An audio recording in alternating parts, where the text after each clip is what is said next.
Hello, and welcome to Life of a Boss, the podcast, hosted by entrepreneur, public speaker, and mentor, Jason Hardin. This podcast is all about helping audiences create and reach their own definition of success through positive thinking, perseverance, and personal development. Having survived extreme obstacles from an early age, such as cancer, poverty, abuse, family dysfunction, and even homelessness, Jason has learned how to master the art of resilience and defy all odds to become the boss he is today. So, get ready for some serious game and remember to keep an open mind. Now, without further delay, here is your host, Jason Hardin. What's up, everybody, man? Today I want to talk about something that may be a little uncomfortable for some. I know it was uncomfortable for me for a long time, and didn't really want to discuss it. Didn't really want to talk about it because I couldn't hang in the conversation. And that topic is credit. Credit.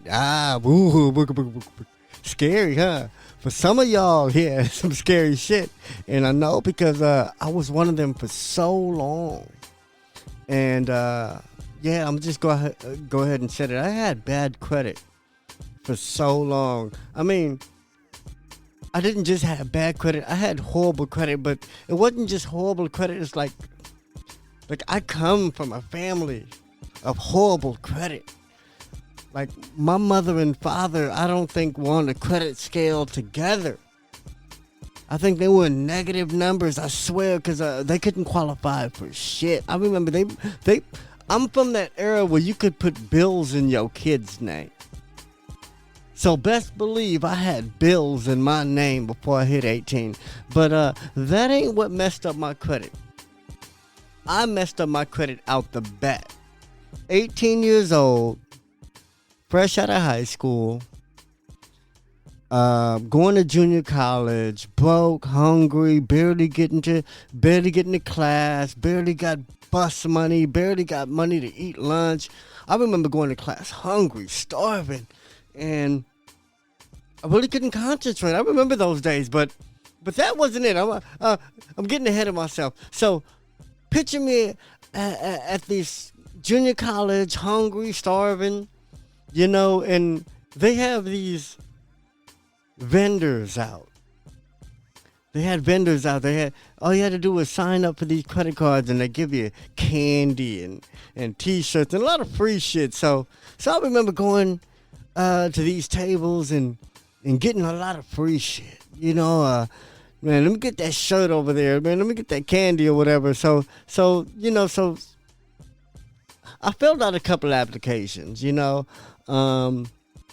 To be honest with you right now, not all of them had my real name, you know, because I didn't care about, I didn't think I would qualify for anything. Didn't think any credit card would actually come in my name. As a matter of fact, like I just told you, my parents had bad credit.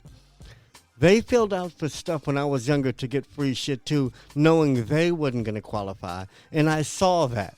You know what I'm saying? They didn't qualify for anything when I was younger. So naturally, you know, my mother, my father qualified, so why would I qualify? I got the non-qualifying genes, you know, so I didn't think to qualify. So there I was, just filling out, getting candy and shirts and whatever, just snacks for the day and not even thinking twice about it. One day, like I said, while I was broke and hungry, I checked the mail. The mail has a credit card in my name. And all I have to do is activate it. Money already on it. I think it was like $500. Might even been $300. Wow, $300. Okay, bam. Activated. I got money. Mind you, I'm broke. But this credit card came and I have money. Now, of course, I'm going to fuck it off. Of course, I'm going to eat big and buy me some nice clothes to feel good about myself, and not a new pair of shoes because that'll eat way into my 300 all at once. But yeah, I'm gonna treat myself, and I'm gonna max out this whole 300 at some point soon. But before I could, lo and behold, I checked the mail again. And I get another 2-3 credit cards under all the names that I applied for them under. And they all had $300 to $500 limits. Some had checks that came with them. Some had cash advance. All I had to do was put a pin and I got money out. So they was all good as cash. And I activated all of them. Long story short, I maxed out all of them, and over time they all grew into very big bills and a lot of collectors calling me. And it was what was this, 18 years old?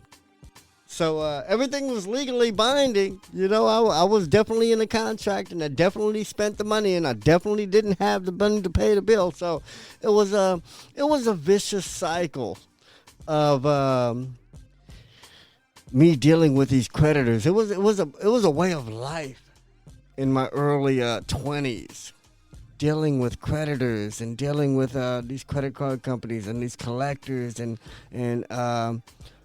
yeah, it was crazy. And I remember those days because they were very real. You know, I didn't let it bother me then. Don't let it bother me now. But I think about how ignorant I was and how easily I ruined my credit. Not even trying to ruin the credit, not even trying to scam, not even trying to get the credit cards, just for the snack and the free gift and whatever the hell they was giving out that day just to fill out the application. And here I go. Now I'm thousands in the hole. Now, mind you, at no point yet have I checked my credit score. Didn't check it before, didn't check it after.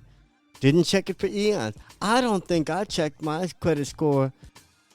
Maybe the very first time I checked my own credit score was in my late 20s.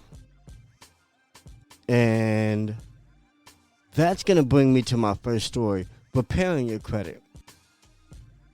Because I'm going to start there, but I'm going to basically get to where I got to a 700. I'm over a 700 now. For the first time in my life, I feel great saying, you know, I check my credit score every day now. You know, and like I said, it wasn't overnight. And it didn't take forever either. You know, it didn't take me 20 years to get over a 700. It took that in time, but had I been more focused early on trying to correct it, I could have. But like I said, I didn't want to look at my credit score. After I saw it, and after I saw it for the first time, it was scary. And from then on, I just tried to repair it, and I didn't want to look at it again until I had to. And seriously, it didn't do me any favors not using my credit in 20 years. But like I said, I eventually got over a 700. But I'm going to tell you how. This is really a step-by-step and the quickest crash course you're ever going to get on credit. And basically, it's to get your shit from the gutter to over a 700. And I'm going to give you that in like the next 15 minutes. So the first thing you have to do is look at your shit. And that's usually not what you want to do. It's like knowing you're in negative numbers. It's like knowing you're getting an F and then going to look at the grade. It's like you don't want to see, knowing you ran your credit card bill up, you don't want to look at the bill. Knowing you're in negative numbers, it's like you don't want bad news. But I'm going to tell you what, you're going to have to look at it. You're going to have to face it. And that's in any situation you're going through. If you're trying to correct anything in your life, you have to face it head on. We have to talk about it. We have to look at it in its eye. We have to address it. We have to make the necessary phone calls and appointments. We got to do what we have to do to tackle it head on, straight up. So when it comes to credit, the very first thing you're going to have to do is look at your credit report. And I don't mean one credit report. I mean all of them. But the cool thing is if you haven't seen your credit report ever, you get to look at it for free. think once a year or once every 6 months, something like that, you get a free, check on your credit report, your own. You can monitor it all year. And you might have to pay between $20 and $30 to monitor it and do all that extra stuff. And I don't want to say if it's worth it or not, because I just paid the first $25, but yeah, I use the free trial and I check it when I can, when it's free. But like I said, now I want to look at it every day because it's so beautiful. It's over 700. My parents, like I said, never seen 700, and I wish my father was alive to see it. I'm gonna frame it for my mother and let her see what a 700 credit score looks like. She's never seen one. She's never been with a motherfucker with one. You know what I'm saying? So it's to me it's definitely a flex. Is that how they say it? Who posts their credit score? I recently posted shit online. Who posts? As much bullshit as people post, nobody posts their credit score. Have you ever noticed that? Nobody posts their credit score. Why is that? That's some shit motherfuckers is ashamed of. You know how you can use your credit to buy all this shit, but you're not proud of the score because some people, they draw their shit down doing a lot. But like I said, let's get into there. Let's get into that naturally and inquiries and all that. But the first thing you're going to have to do to repair your credit is look at it. Look it up. Experian, TransUnion, and Equifax are the big three. The three main credit reporting companies there is. And everybody that has a gripe with you, everybody that says you owe them money, is eventually going to go to one of these three people and say, he owes me money or she owes me money. And they're going to say, let's look. And they're going to say you owe them money, and that's going to, like I said, work against you. So first thing you're going to have to do is look at it. The next thing you're going to do is see what's on it. Because it's not just a score. It'll have everything on it. Everybody that has a problem with you is going to be listed on there. It's like going to court and you have a bunch of witnesses to say you did it. You're going to see their name on that paperwork. You know what I'm saying? So look it up and down and see who's on there. You might have some, and they're not all credit cards. I'm going to tell you that. There could be anything. There could be the gym that you didn't pay. There could be the cell phone company that you didn't pay. There could be the light phone, the light company, electric company, wherever you're from that you didn't pay. The gas bill. It could be cable. I don't know. Like nowadays, like there's so many bills, there's so many subscriptions or whatever. It can be all kind of things. It could be an overdraft. It could be a payday loan. It can be all kinds of things on there. It could be something you finance, like a car. It could be something small, like a ring. You might have financed a ring for your girl, for yourself. You might have financed some rims. They got rental wheel over there. You know what I'm saying? You might have financed some stuff from, let me bring it back, Finger Hut. You know what I'm saying? Like it doesn't matter. Like, if you owe somebody something, a business, most likely, it's going to be there. Is that a bad thing? Yes. Is it incorrectable? No. You can do something about it. And I don't mean just pay all them people off. Yes, you can do that too. But I got a cheaper way. Dispute it all. The very first thing you should do is dispute it all. Dispute every single one. Whether you know about it, whether it's years ago, whether it was yesterday, whatever's on your credit report, dispute everything. Dispute everything on that credit report with that creditor. If it's on Experian, TransUnion, and Equifax, create a dispute within that platform, on that website, right there with that creditor.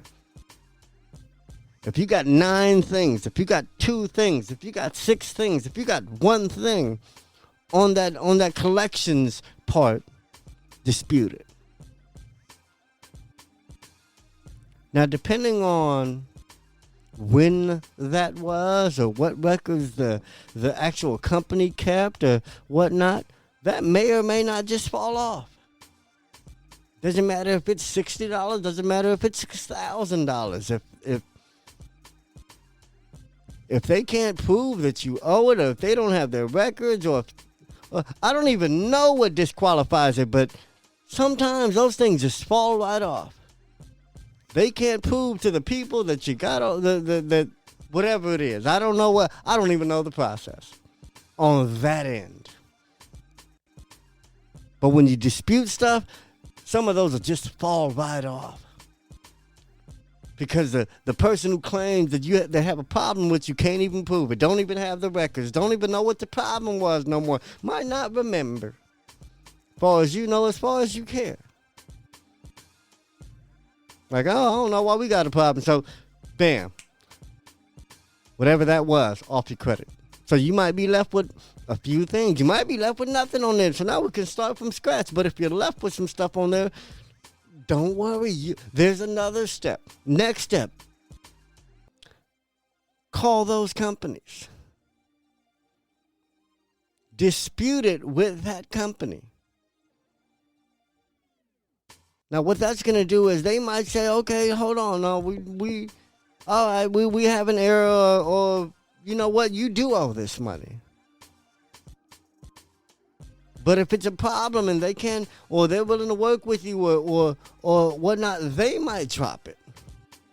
They might not be able to find the information. It might not be accurate. It might not even be relevant. They might not even care anymore. It might be old.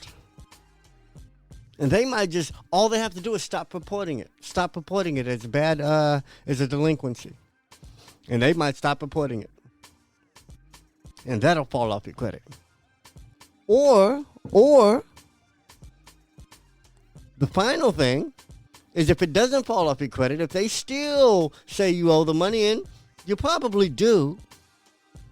You work with them. You say, you know what? Okay, I know I owe this $1,200. I know I owe this $600. But what can we do to get you to stop reporting it? I'll give you $20 a month. I'll give you $100 a month. I'll give you $20 a week, $80 a month, whatever it is, for you to stop reporting it. And you know what? They may stop reporting it, and it'll drop. Or they may say, you know what? Give us 3 payments, 6 payments on time. We'll stop reporting it. Or you know what? They say, pay it all off and we'll stop reporting it. Either way, you have an answer now to get them to stop reporting it. You have a solution. Okay, now let's say let's fast forward a couple months. You did all that. You went through the first round, disputed everything. So many things fell off. You went the next round, called the company, disputed it with them. A couple other things fell off. And then whatever was left, you paid payments on. You either paid it off or they stopped reporting it, so those things fell off. So now you have a clean slate. Now you're not in debt, and you have nothing in collections. But you still don't have a good score. You might be unscorable. You can have 0. You know, it starts at 350, but you might not have 350. You might have 0. You might be unscorable. Is that a bad thing? If you want to do something now, yes. If you want to buy a house, a car, or do something major now, like get a loan, a business loan, yes. But is it a bad thing in the long run? No, not at all. Is it a bad thing in the short run? No, not at all. We can start turning that unscorable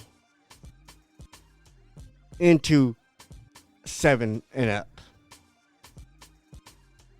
How? What can I do? Okay, I'm gonna give you the hard way first, and I'm not even gonna say the hard way. It's just a little more money and a little more time. And that's once you get to a place where you don't really have credit and it's not negative, and it's not just like a horrible credit score. You're really unscorable. I'm gonna tell you right now, is better than being bad. Unscorable is not bad credit. No credit is not bad credit. It never has been bad credit. No credit just means you can't do nothing today. Bad credit means you can't do nothing for a while because you got to get to zero before you can get to the plus side. So, but no credit, basically zero. So we can start with no credit. But basically what you want to do is the first thing, the most expensive thing of the two options. That's relative. But anyway, the first of the two options is get a secured credit card. If you don't have any credit, most likely you can still get a secured credit card. What is that? That is a credit card that you can use like a credit card, but you know what? You already backed it up with your money. Meaning you can set the limit when you apply. You can get a $300, $500, $1,000, $1,500, whatever it is. But you got to front over that money. You got to deposit that money. And when you deposit, when they got that money, they're going to act like they didn't get nothing. So when you get your credit card bill, you still got to pay it. You can't act like, oh, man, y'all got my money. Nah, we ain't got nothing. You pay your bill. That shows that you can make payments. That shows that you can be responsible. That shows that even though they have your money, you can still pay. You can still build on that credit. That ain't the last of your money. You ain't even starving for that money. And if you ain't starving for that money, that means you got money coming in from elsewhere. That means you can still take care of bills. That means you can pay them. That means your credit can be better. And what happens? Your credit gets better. But this is what you do. Now, don't spend that whole $300 and then pay it off. No. If you ain't going to pay it off within a couple of weeks, don't do that. Out of that $300, you might want to spend $75. Put something on there for $75 and pay it off. But I don't like paying interest. So what you should do, well, I hate to say what you should do. What I would do is I would spend the $75 within 30 days and just pay it all off. And then keep doing that. But if you can't do that, you just want to spend the $75 and just pay the bare minimum on that, you can. Because what it will do, if you pay on time or early, it will give you an exceptional payment history. And that's what you want. If you want to get over $700 quick as you can, exceptional payment history is what you want. You don't want to mess up a month. You don't want to be late once. You want to pay early all the time. And this is how you do that. Do not spend if you don't have. I used to think credit was for people who didn't have money. But no, credit is for people that have money. When I have the money to do something, I don't spend the cash, I spend the credit. If I don't have money to do something, I'm not spending either. You see how that works? That will keep me building. Because what is that? That's using credit responsibly. Some people will say, what's the point of having credit if you don't use it? I'm going to tell you, it's convenience. That's all it is. It's nobody giving you nothing for nothing. You know, it's not somebody giving you some money and it's a come up. Credit is not a come up. If you leverage it, which is next, you can do some things that help you come up, but credit itself is not the come up. Because someone trusts you with $300 before you give it back to them, that's not a come up of $300. That means I'm in the hole $300 because I owe that person now. And that's how you should see credit. If I ain't got it, I don't need it. And if I don't need it, I'm going to use it. Because I'm going to build it. It's crazy, but that's the world we live in. That's the system that's created. But I'm going to tell you one thing. If you play that game, you can win in that game. There's a lot of times I was trying to go against that game. Jim Rohn says if you're not trying to beat the system, you can win. And for so long, I was trying to beat the system, and I just wasn't winning, and I wasn't knowing why. And it was because I didn't do the paperwork. I didn't have good credit. I didn't have, I wasn't scorable. I didn't have that regular stuff that regular people have. I was still in survival mode in the fucking ghetto with a ghetto-ass mind, and I wasn't trying to empower myself. I was trying to blame everything on everybody else and get everything the hardest way possible, and it just wasn't sustainable. I had to slow it down. I had to take the business route. I had to make sure everything was legit. My paperwork was right. Everything was permitted, licensed, and that's how I grew a business. That's how I became sustainable. That's how I have a 732, 36, whatever credit score. And it's not the best, but it's the best for me, and I'm proud of it. You know what I'm saying? Be proud of your shit. If you went from a 500 to a 650, be proud of that shit. Because it's much easier to get to 700 from 650 than it is from 500. And if you at a 500, be glad you know your shit is 500, because now you know where you got to start from.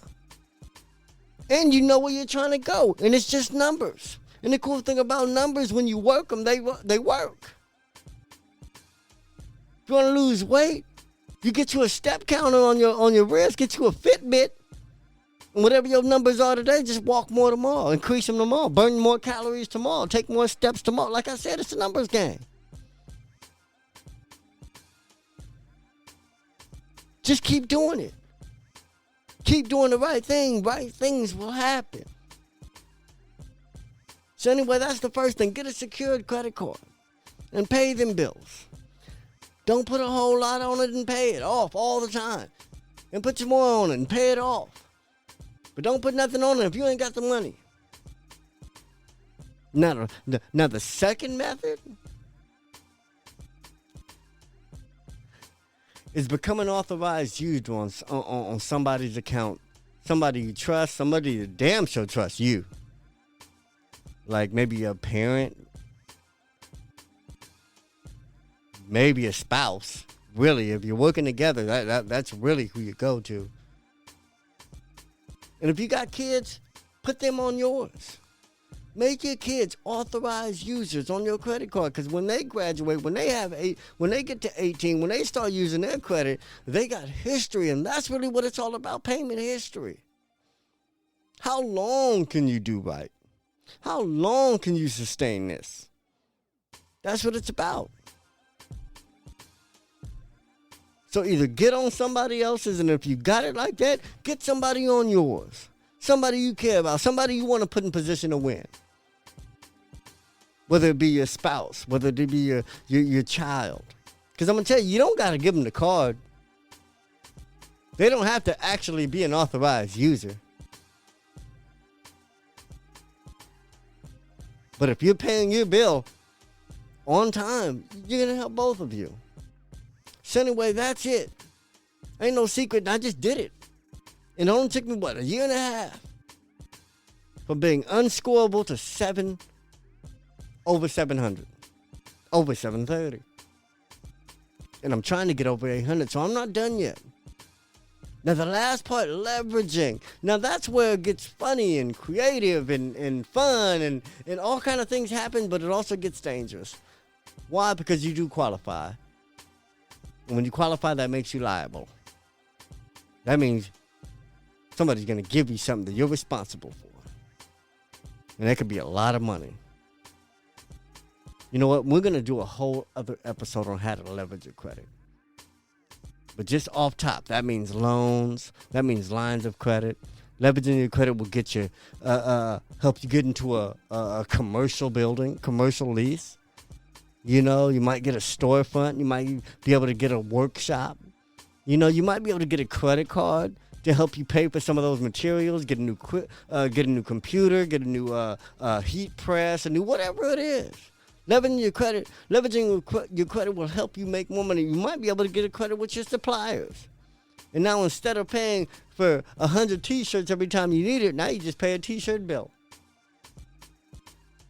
And you got your 100. And you have more to work with to do other things. Anyway, we're getting too deep. But, yeah, man, work on your credit. Know what it is. Know what it is. Know what your numbers are. If there's anything on there, dispute it. If you can't dispute it, pay it. Or make payments to pay it, because eventually you want to pay it. And after that, get a secured credit card or be an authorized user and pay. Pay your bills. Don't spend a lot. Don't spend it unless you got it. and pay your bills on time or early, preferably early. And you'll just see it. And like I said, a year and a half of really paying attention. Really looking at my credit card, really seeing what it is, and really not even just looking at my credit score, looking at my habits. Not overextending myself, not spending on things I don't need and not have it. You know what I'm saying? Even if I bought something I didn't need, I had it to spend. And that doesn't justify me buying it, but it does justify why my credit score is what it is, because I paid it off. And this is what I really did. Everything, I took a $2,000 credit card, and I might spend $2,000 in a month, but I pay it in 2 weeks. There was nothing. In a year and a half, I had one of these cards. I haven't paid $1 in interest or fees. And that's really the goal. And then you'll start seeing then you'll start being able to play with it. Then when you're in control, because that's control. Then when you're in control, you can put a little good debt on there and bump your credit score up and apply for something. But that's another game. Anyway, I love y'all. I'm going to let y'all go. Please pay attention to your credit. Please do not be like me. Don't do what Donnie don't does. You know what I'm saying? And like I said, I wish somebody gave me this class, this 30-minute episode of credit, because I would have definitely took heed. I would have definitely paid attention, and I wouldn't have been so quick to get those T-shirts and candy bars, all right? Anyway, I love y'all, and remember that success is indeed a lifestyle. Peace.